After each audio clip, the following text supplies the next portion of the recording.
Developed by Softstar and published by East Asia Soft, Empire of Angels 4 is the 4th game in a series of strategy RPGs, the last of which, excluding the overseas exclusive mobile MMO, was released in 2002.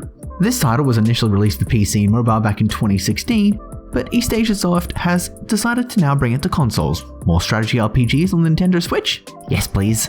尼亚大人来到这里的消息，你的心思还蛮细腻的嘛。菲利达，你没事吧？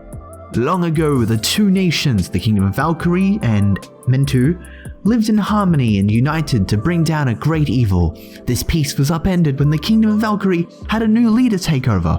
She wanted more power and thus invaded the Kingdom of Mentu, and they fought back with great success, and an armistice was eventually drawn up. The war wasn't over though, it only took place in the background, secretly. Additionally, a mysterious plague began to sweep the world that turned its victims savage and bloodthirsty. Dubbed Namtar Fever, you play as an investigation team from Valkyrie, looking into the mysterious fever and killing its zombified victims. Combat takes place on a grid in turn-based phases. You move your character several tiles, make attacks, and then your enemy does. However, it has an interesting play on the regular MP system. You have 100 or more MP, and each action, including the basic attack, costs an amount of it, with 50 or more recovered each turn. This means you always have just enough for a regular attack, and you'll feel less inclined to hoard your MP and more likely to use your fancy attacks, knowing you'll just need to wait an extra turn to blast your foes again. The game's UI is very basic. Every menu has this rounded edge with simple colors, patterns, and gradients. They don't really make for an appealing aesthetic, but it works nonetheless. Your options are limited to a simple sound mixer and animation speed toggle, so no quality of life additions like ending the player phase entirely or viewing enemy ranges are available. There are 3 speeds for the animation speed toggle: regular, simple, and off. The animations can be pretty, but they're also incredibly slow. This is especially notable for lots of the basic attack animations, which took way too long for what should be just a single movement. Simple barely seems to have any effect whatsoever, so I just eventually gave up playing with animations to save my own sanity very early on. There are mechanics such as purifying foes or summoning mounts added as the story progresses, which can also add to the game's depth. Still, the purifying feature feels like it should be integrated into the story far more than it actually is. The story is about trying to cure a deadly plague in the middle of a war, and you find a means to do this early on, and you use this in-game to gain temporary party members who are best used as meat shields.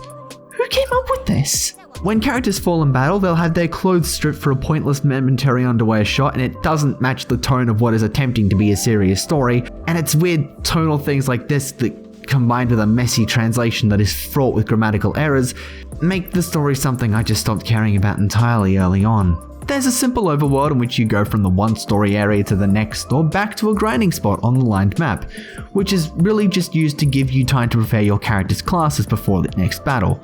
Each unit has one of 3 basic classes: Infantry, Archer, and Cleric, and you can switch between them at will between maps. You can carve out your character's niches though with the class tree that forces you to pick only one upgrade path. These paths are your main form of stat boosting, as levels are negligible. This locks your power and keeps the difficulty curve balanced. I had a lot of fun with the combat, but it can feel prolonged due to large maps, lengthy transitions, and low movement counts. The combat music is really cool and has no right to be as dramatic as it is, but it suffers from the enemy phase using only one song and causes the cool combat music to be restarted after use. The characters have largely nice designs, but a few will leave you scratching your head.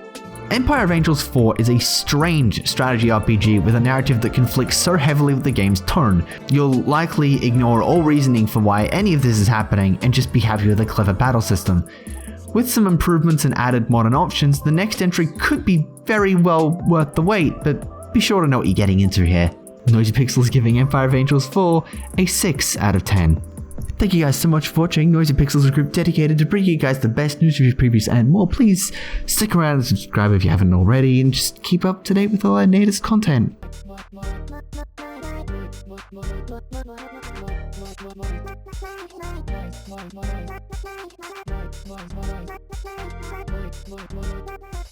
Noisy Pixel.